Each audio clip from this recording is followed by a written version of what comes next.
Wireless telephone, ये mobile phone की कहानी नहीं है। मोस्टली लोगों को लगता है कि ये पहले सेल फ़ोन की कहानी है, ये मोबाइल फ़ोन की कहानी नहीं है, पहले वायरलेस टेलीफोन की कहानी है। जब वायर्स वाले फ़ोन चलते थे उसके बाद वायरलेस टेलीफोन आया, क्योंकि उसे टैप करना मुश्किल था, बाकी सारे फ़ोन्स टैप हो जाते थे पर वो टैप नहीं। सो इसीलिए उस पर फोकस किया। और 1975 में जो पहला फ़ोन आया था वो कैसे आया था, क्या ऑफिशियली आया था, क्या अनऑफिशियली आया था, वो उसके बारे में creative direction or creative production, creative director, and this is like a quite a bit of responsibility. दोनों aspects आपको संभालना है, आपको देखना है. How was your experience and what is that you enjoy the most? I think it was incredible challenge for us to work on this film क्योंकि आप 1975 का एक पीरियड थ्रिलर ड्रामा बना रहे हो और उसको जस्टिस भी देना है उस कहानी को. It needs to look like it is that era, which means we had to focus on how the narrative is shown, how the color grading is done, how the VFX is done, how the costume design is done, and the director had a vision which had to be translated. It's a business, but it's a business of emotions. So how do we balance the sur of the film while doing justice to the technicalities? I think वो बहुत ही interesting process था. I remember one experience where all of us were sitting and figuring out वो क्या एक चीज़ है जो हम बताना चाहते हैं. And then the process of creating the narrative of the film, the voiceover that will make sense,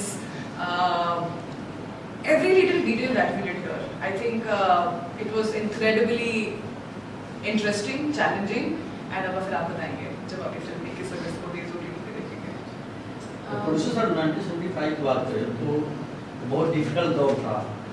आपको क्या लगता है कि आपने जो ये कंसेप्ट खुलाया तो यूथ जनरेशन अभी न्यू जनरेशन इसको कितना एक्सेप्ट करेगी, क्या कुछ सीखेगी इससे?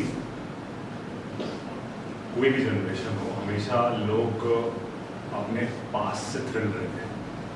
कोई भी बड़ा इंसिडेंट घटता है तो हर कोई जानना चाहता है कि हुआ क्या. सो 1975 काफ़ी डार्क फेज था और जो सिनारियो था हर कोई रेबल होता जा रहा है, धीरे धीरे धीरे धीरे रेबल होते जा रहे थे. सो मुझे ऐसा लगता है कि उस फेज को हर कोई सर्च करता है, हर कोई जानना चाहता है उसके बारे में और क्या क्या हुआ है, क्योंकि वो टाइम थोड़ा सा ब्रूटल था. आपके फ़ोन टैप्स हो रहे हैं, न्यूज़पेपर मतलब कोई फ्रीडम नहीं है न्यूज़पेपर को, कुछ लिख नहीं सकता, कुछ बोल नहीं सकता. तो थोड़ा सा था वो.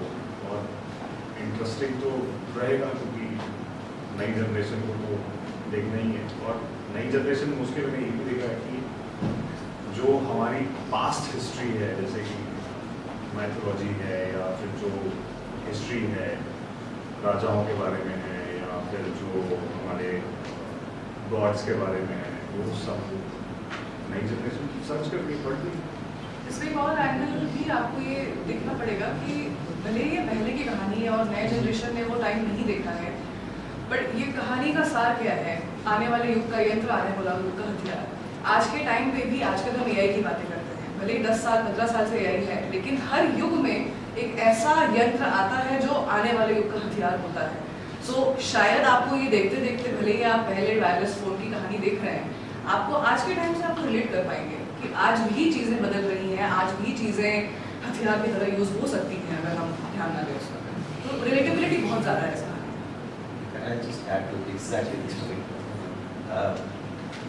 पहले तो जब नया फ़ोन है, नई टेक्नोलॉजी आती थी तो लोगों को पता भी नहीं होता था क्या आ रहा है क्या नहीं. ऐसे ही 1975 में ये फ़ोन है उसकी बात हो रही है, लेकिन 99.9999% लोगों को पता भी नहीं होता था कि कोई ऐसी चीज़ आ रही है और जिसकी वजह से प्रॉब्लम हो सकती है.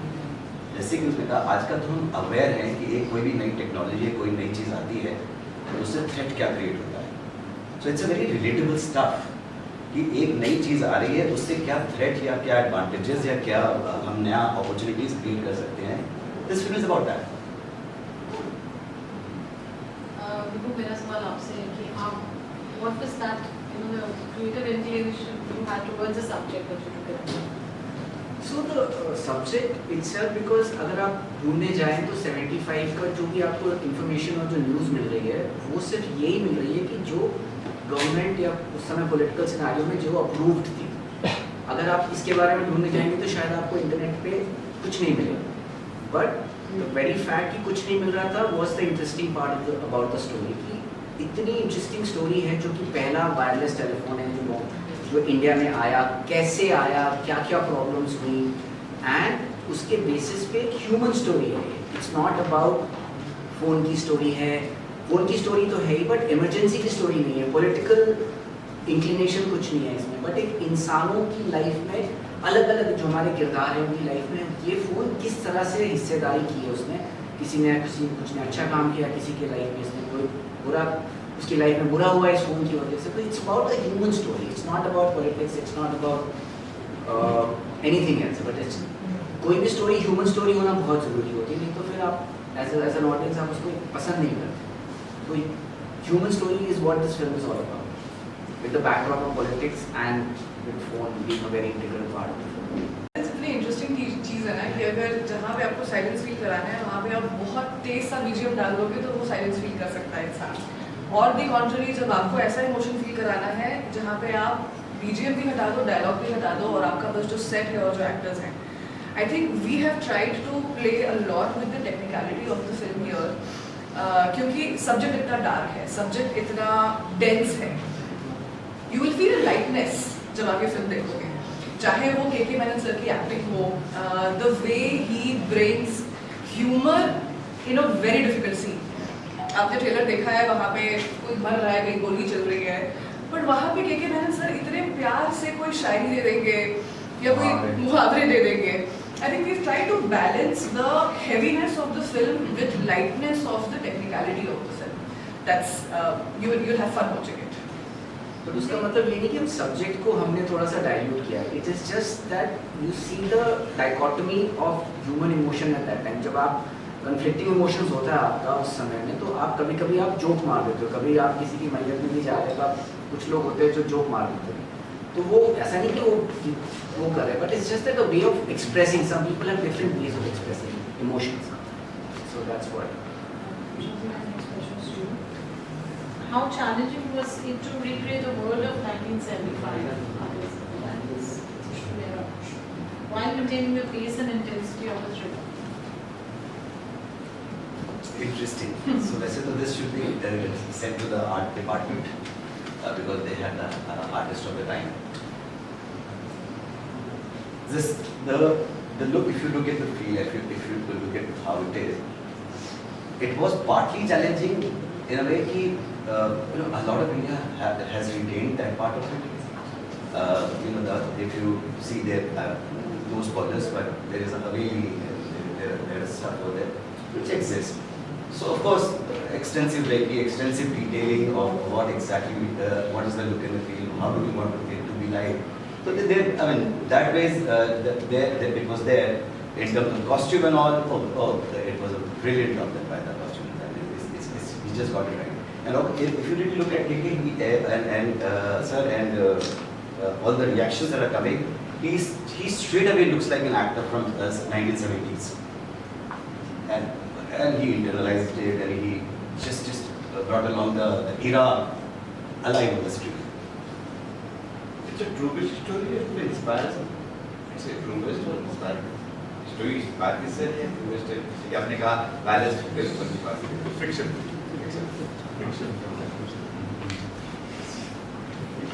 It's fiction.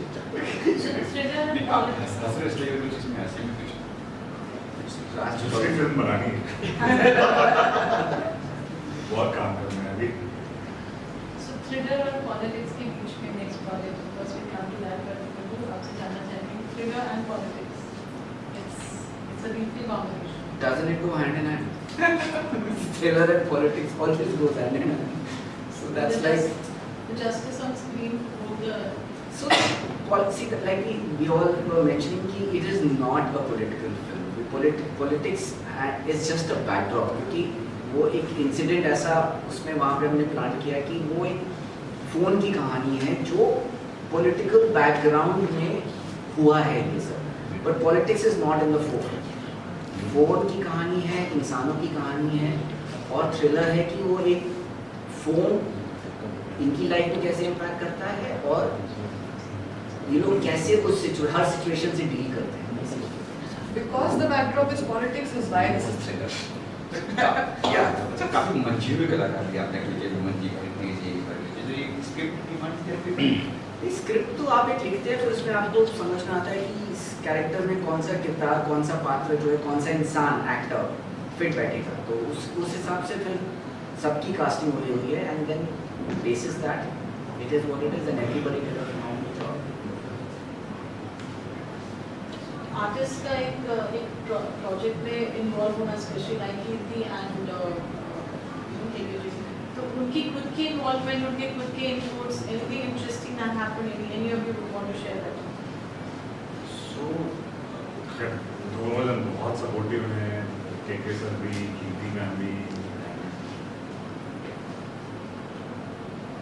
स्क्रिप्ट पार्ट तो ओबियसली उन्होंने देखा, समझा, उनको इंटरेस्टिंग लगा तभी उन्होंने दिया। नहीं, उनका जो फिल्म जब कर रहे थे तो कुछ anything that you would know of? I mean, a lot of people had a lot of fun. I mean, fun is not in the actors that they're playing the part, but apart from that, when because the किरदार आपको समझ में आता है as an actor, तो आप फिर उसको आप फिर आपको मज़ा आने लगता है कि कभी-कभी बहुत कम ऐसा होता है कि एक्टरों को ऐसा किरदार प्ले करने को मिलता है। तो सबका एक बहुत ही डेफिनेट रोल है and they are very important actors in the narrative of the film. So सबने मज़े बहुत किए, लेकिन जब कैमरा ऑन होते everybody was into the character and everybody had a lot of fun in spite of it being such a heavy and a dense film. You will see Kirti in a very different avatar. You've seen her, anyway she's a very versatile actor, but अब आप इसमें देखोगे तो she actually looks and behaves and feels like somebody who was living in the 70s. It was incredible to see that transformation on screen. Sridhar's already stirred up a lot of buzz around the film. What are the expectations now? It's just going to be a release this Friday. So expectation तो हम कुछ मतलब पहले से expectation की कोई मतलब नहीं है। मेरा मानना ये आपका सिनेमा अच्छा है, पीपल विल सी, और बेस्ट जजमेंट ऑडियंस ही दे सकती है। हम अपने मन में शेख चिली में जैसा पूर्ति करते रहे कि ये हमने तो ये बना दिया, फाड़ दिया, ऐसा हो गया, वैसा हो गया, तो सब बात की बातें हैं। मतलब मेन जजमेंट ऑडियंस ही करेगी। माय बाप का ऑडियंस ही है। सर बात करें संगीत की तो गाने पे सो इसमें 4 गाने हैं, एक अबू हाफिज का है और एक शान का है, और 2 गाने हैं तमाल पांडे करके नया सिंगर है। सो ये आपने सही सवाल पूछा, जो ये बता रहे हैं कि 2 नए सिंगर हैं। नहीं, एक नया सिंगर है जिनके 2 गाने हैं। रिसेंटली उनका गाना भी वाटर म्यूजिक में भी आया है। We were very intentional in this project कि नए लोगों को जिनके पास टैलेंट है उनको भी मौका मिले। द फैक्ट दैट ये हमारे प्रोडक्शन हाउस से पहली फिल्म आ रही है, वी वांटेड टू इंश्योर जिसको हम मौका दे सकते हैं उसको मौका दिया जाए in the right way which is right for the film. हमारा नॉर्थ स्टार हमेशा रहा है फिल्म के लिए बेस्ट क्या है, और उस हिसाब से आप ये जो 2 नए गाने बता रहे हैं, जब आप सुनेंगे आपको समझ में आएगा कि वो फिल्म का हिस्सा बन चुके हैं एक तरीके से। जिन्होंने BGM किया है, he is a Portuguese American music composer जो पोर्चुगल में रहते हैं, उनसे हिंदी सिनेमा का म्यूज़िक हमने कराया है। और ये इंसिडेंटली जस्ट सो हैपन्स कि प्रोडक्शन मैंने एक मूवमेंट शुरू किया था कॉल्ड वॉइस ऑफ आर्टिस्ट, जो यूट्यूब में एक पॉडकास्ट की तरह से शुरू हुआ @VOA यूनिवर्स, आप देख सकते हैं। वी नेवर रियलाइज्ड कि वो एक हमारा पैशन प्रोजेक्ट था, उसके थ्रू एक आर्टिस्ट की कम्युनिटी बन जाएगी और आगे जाके हम साथ में काम भी करेंगे। विभू, शम्सी, मोजेस क्रिस्टोफर जिन्होंने म्यूज़िक की है, everybody is a product of that community. और उस कम्युनिटी का पर्पस यही था कि जो आर्ट है वो अपने आर्ट की बात करें, जो आर्टिस्ट हैं वो अपने आर्ट के बारे में लोगों को बताएं और उनको मौका भी मिले, because there are so many talented people जिनको मौका ही नहीं मिलता है. And we continue that same thought process even during the post production and the promotion and marketing of the film. देश के हर कोने से लोग इन्वॉल्व होकर हमको सपोर्ट कर रहे हैं आज के टाइम पे, चाहे वो मार्केटिंग के लिए हो, चाहे वो कॉन्वर्सेशंस के लिए हो, चाहे वो सिर्फ बात स्प्रेड करने के लिए. आप सब, हम सब इस देश के अलग अलग कोने से आए हुए हैं. So we strongly believe कि जो भी एक responsibility, एक बोझ नहीं है ये, but the cinema is for people and we are the people of the country, so why not bring everybody along? So एक सवाल और सर, अभी आप नेक्स्ट वगैरह आपने कहा था कि दूसरी फिल्म बनानी है आज के, क्या ऐसे क्या डर है आपको कि दूसरी फिल्म बनाने में, डर है आपको? वो थ्रिलर और पॉलिटिक्स वाला चक्कर है. हाँ मतलब अभी हम हम सिनेमा में थ्रिलर और पॉलिटिक्स नहीं ला सकते, लाइफ में नहीं ला सकते. ऐसा लगता है कि आज के दौर में सब चुप रहने की बेहतर है. ऐसा कुछ नहीं है. I don't think that that's true. It's a lovely democratic country right now. But ये है कि पॉलिटिक्स की बात करेंगे तो लाइफ थ्रिलर हो सकती है, तो इसलिए पॉलिटिक्स की बात मुझे ऐसा लगता है कि पॉलिटिक्स में मैं कच्चा हूँ. पॉलिटिक्स के बारे में ज्ञान नहीं है मुझे, और जिस चीज़ के बारे में ज्ञान नहीं है उस पर बात करना मूर्खतापूर्ण होगा. मुझे ऐसा पर्सनली है कि सबका डिफरेंट पर्सपेक्टिव है. और रही बात फिल्म बनाने की, इश्यूज आने की, तो वो तो नहीं आएगा क्योंकि ऐसा मैं कुछ कर भी नहीं रहा हूँ. ऐसा फिल्म है नहीं. AI ने बहुत सारे काम आसान कर दिए हैं. ये 1900 जो है मतलब 1975 की स्टोरी है. तो AI का कितना यूज हुआ है और AI ने क्या इस काम को कुछ आसान करके दिया है? सो AI तो मतलब नहीं, हाँ नहीं, क्योंकि AI तो अभी बूम गया है ना. जब ये फिल्म कंप्लीट हुई तो उतना मतलब अच्छा काम नहीं ज़्यादा हुआ है. VFX है, क्योंकि जब AI के पहले VFX होता था जहाँ पे बहुत सारी पूरी टीम बैठ के वो VFX करती थी, वो काम आसान हो गया. बट लेकिन ये काम पूरा VFX टीम ने किया. जो भी उसमें जो भी इफेक्ट्स है, जो भी कुछ की एक्शन में जो भी कुछ हुआ है, क्रिएट किया बैकग्राउंड, वो सब VFX में. तो कब तक कुछ देखना है? ये 21 अगस्त 2026 को रिलीज होगी वेव्स OTT पे 12 बजे. 12 बजे. आप सब देख के बताइएगा कि कैसी लगी आपको. अच्छा, आप कुछ कहना चाह रहे थे?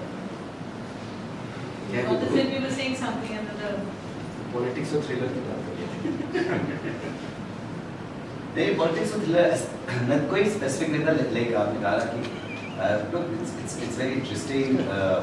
अभी जो फिल्म रिलेटेड ही बात करते हैं कि the story is about a common man who truly passionately loves his country, and like हम सब, like everybody who's watching, who's seeing, जब हम अपनी कंट्री को बहुत प्यार करते हैं तो उसके साथ अगर कुछ भी गलत होता नजर आ रहा होता है तो हम नाराज़ होते हैं, जैसे अपनी माँ से नाराज़ हो सकते हैं. सो इसमें आप you will see an aspect of a common man who is upset with his mother. Badal sir, हम बात करें लोकेशन के, तो काफ़ी प्यारे बंगलो लग रहे हैं. किस तरह का आप लोकेशन रेडी किया, कहाँ शूट हुआ है, बताएंगे? यूपी में सर, यूपी अपनी यूपी में, उत्तर प्रदेश पूरा लखनऊ में, लखनऊ के आसपास ही, लखनऊ, बाराबंकी, मलियाबाद, ये सब उधर ही हुआ है. सोशल मीडिया के मार्केट ज़माना है, किस तरह का सॉन्ग है अगर ट्रेंडिंग से लोग बोलते हैं क्या हिट है या फ्लॉप है, लोगों को पता चल जाता है. तो किस तरह का सॉन्ग है? रोमांटिक सॉन्ग है, देशभक्ति है, किस तरह का सॉन्ग है? सब है, मतलब एक रोमांटिक है, बाकी 3 डिफरेंट जॉनर्स हैं. आपको रैप भी मिल जाएगा, आपको रोमांटिक गाना भी मिल जाएगा और आपको पूरा रेंज मिलेगा. ये 4 गानों में आपको रेंज मिलेगा.